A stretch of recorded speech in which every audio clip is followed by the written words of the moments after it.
split, dan yang terakhir adalah topologi tree. Untuk kelebihan dan kekurangannya kira-kira apa ya? Ini saya akan menjelaskan tentang topologi bus. Topologi jaringan bus ini adalah salah satu jenis topologi yang tergolong sederhana. Karena dalam topologi ini, semua perangkat komputer terhubung kabel utama bus. Ini namanya terminator. Terminator ini dipasang di kedua ujung kabel di antara kanan dan kiri untuk mencegah pantulan sinyal data agar tidak mengganggu jaringan yang lainnya. Untuk kabel backbone ini terdapat kabel T-konektor yang berfungsi untuk membelokkan atau mengantarkan data-data yang ada di komputer ini. Untuk kelebihannya ini mudah dideteksi masalahnya. Dan untuk kekurangannya ini, jika semua perangkat berbagi jalur komunikasi yang sama, kemungkinan akan terjadi tabrakan antar untuk mengisi data-data di komputer ini. Jadi kali ini saya akan menjelaskan tentang topologi. Cara kerjanya yaitu jika komputer satu ingin mengirimkan atau mentransmisikan data ke komputer tiga, komputer satu terlebih dahulu mengirimkan datanya terlebih dahulu ke komputer 2. Setelah itu, jika komputer 2 sudah menerima filenya dari komputer satu, selanjutnya mentransmisikan lagi ke komputer 3. Begitu kan sepertinya. Nah, kekurangan topologi ini yaitu waktu untuk transmisi datanya itu membutuhkan waktu yang sangat lambat, dan kelebihannya itu karena itu data hanya mengalir satu arah sehingga tidak terjadi tabrakan sama lain. Yang kedua yaitu harga juga sangat murah karena hanya membutuhkan satu kabel saja. Topologi star adalah jenis jaringan komputer di mana semua perangkat backbase terhubung ke satu perangkat pusat. Base-nya disebut hub. Hub ini berfungsi sebagai pusat komunikasi jika satu perangkat ingin mengirim data ke perangkat lainnya. Datanya akan melalui hub terlebih dahulu. Kelebihan: 1. Jika salah satu device dalam jaringan mengalami kerusakan, device lain tetap bisa berfungsi tanpa terganggu. 2. Mudah untuk menambah atau menghapus perangkat tanpa mempengaruhi keseluruhan jaringan. Kekurangannya yaitu: 1. Jika hub switch mengalami kerusakan, seluruh jaringan akan berhenti berfungsi. 2. Biaya pembuatan jaringan bisa lebih mahal karena membutuhkan perangkat pusat dan kabel yang lebih banyak. Ini saya akan menjelaskan mengenai topologi tree. Seperti kita tahu, topologi tree adalah jenis topologi jaringan yang bentuknya itu menyerupai pohon menggunakan sistem hierarki ataupun bercabang. Nah, di sini topologi tree sendiri itu dihubungkan oleh satu kabel panjang yang berada di tengah, namanya adalah kabel backbone. Nah, di topologi tree ini terdapat satu server sebagai pusat untuk mengirimkan data-data tersebut. Jadi semua data itu berada dalam server ini.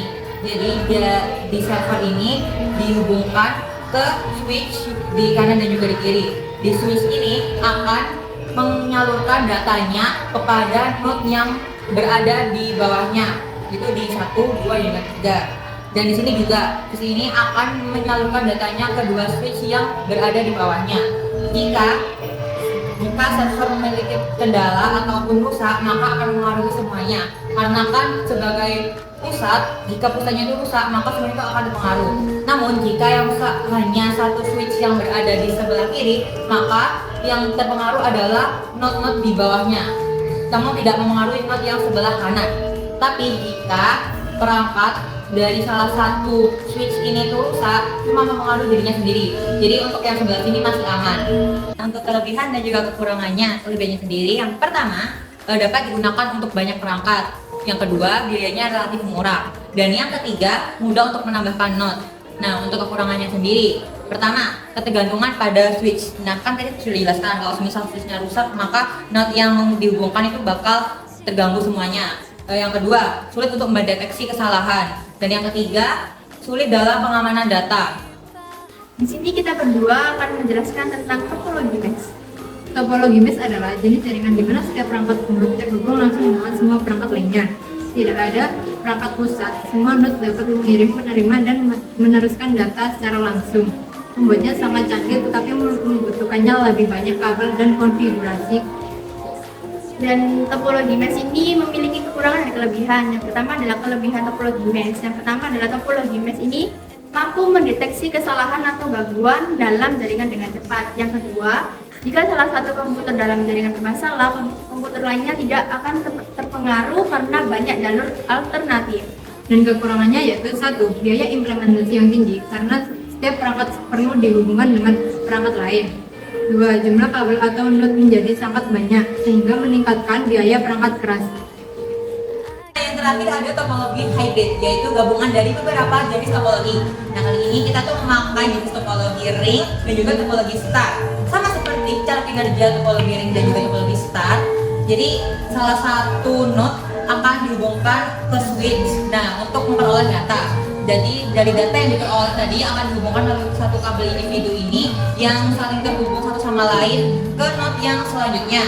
Namun jika kabel ini rusak, maka data itu tidak dapat dikirimkan secara menyeluruh dan akan mempengaruhi satu jenis ring ini.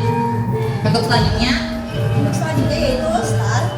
Nah, di sini terdapat switch hub yang untuk menghubungkan satu sama lain node atau isi. Nah, jika salah satu kabel ini rusak, maka dia tidak mempengaruhi kabel-kabel yang lain karena yang ini doang yang kabelnya yang rusak.